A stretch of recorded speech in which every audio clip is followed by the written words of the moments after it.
Okay, so we are going to be eaten. Devoured, swallowed whole, or maybe swallowed in bits. Really, whole or bits, does it matter? Bottom line, eaten. 'Cause see that train-sized beast behind us? It's not a train. It's a humongo worm monster. The Wormungulus. Now, why are we running from a humongo worm monster? A very good question, with a very silly answer. We are questing. Questing heroically. See, about a month ago, I defeated this big evil beast named Blarg, so I was like, we're heroes, post-apocalyptic action heroes, and post-apocalyptic action heroes need quests. We're basically the modern version of old-timey King Arthur-y knights.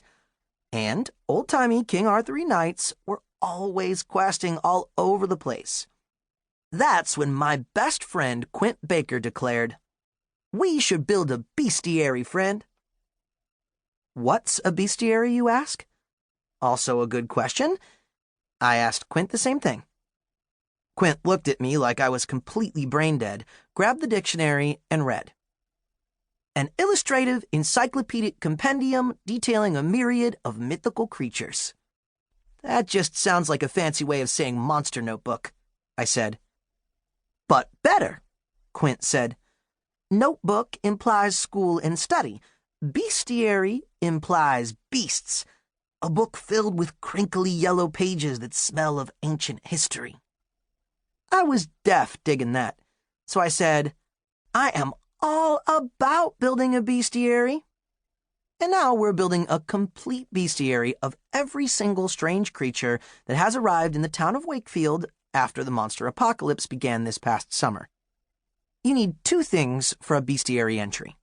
1, a picture. That's my job.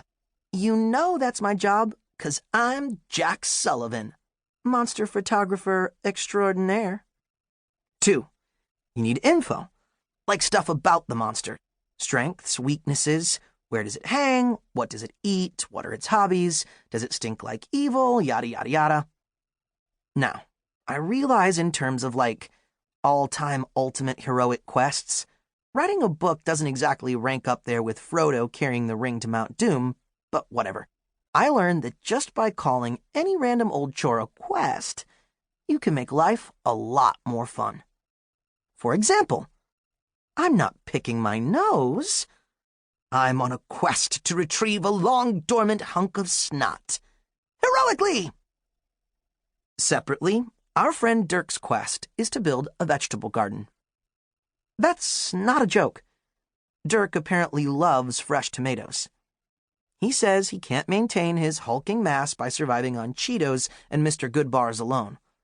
Which is bonkers, since I'm pretty sure those are major food groups. Dirk's part of my monster fighting crew.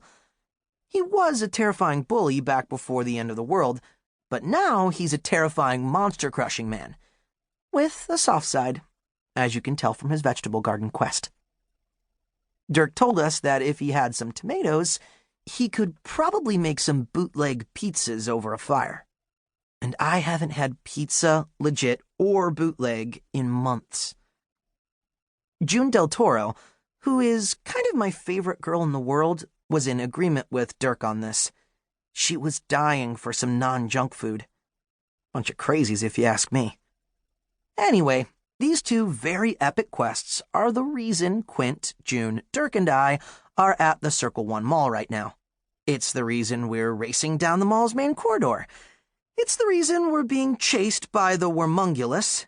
It's the reason... Crash! I crane my neck as my feet pound the floor. Ow, fisticuffs! It's catching up. Split up. It can only eat one of us at a time. I vote we go back to the treehouse. No, I need a photo.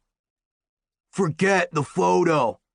It's for the bestiary. My heart is slamming against my ribcage as I race around the corner, past the fancy pants European Godiva chocolatier store, past the Build-A-Bear workshop, and past the always tasty Mrs. Field's cookie stand. Suddenly, slap, slap, slap, slap. Footsteps behind me. As far as I know, worms, even monster worms, don't have feet. I twist my head. I'm both relieved and supremely annoyed to see that it's Quint. "Quint!" I bark. "I said split up. Why didn't you split?" "I did split," he replies. "When I split left. That's how I split." "Splitting up isn't difficult, Quint," I shout. "Everyone just goes in different directions. That's the definition of split up. It's not rocket science." "Jack, I find rocket science easier to comprehend than your silly action plans." I yell at Quint, but he doesn't hear me. It's hard to hear anything over the sound of the worm slithering and slicing its way around the corner. "Great job, Quint," I holler. "Because there's two of us, the wormungulus decided to follow us." There's a kabam as the worm barrels through Footlocker.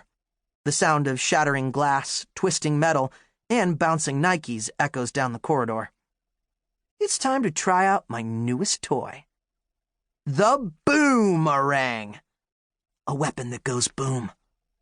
Smoke bombs. Sparklers. Classic boomerang shape. Quint's Post-Apocalyptic Action Supplies, Inc. Trademark. Quint, of course, is the designer of this particular gadget. It's supposed to distract and disorient monsters. I raise my hand, ready to throw, and boomerang away!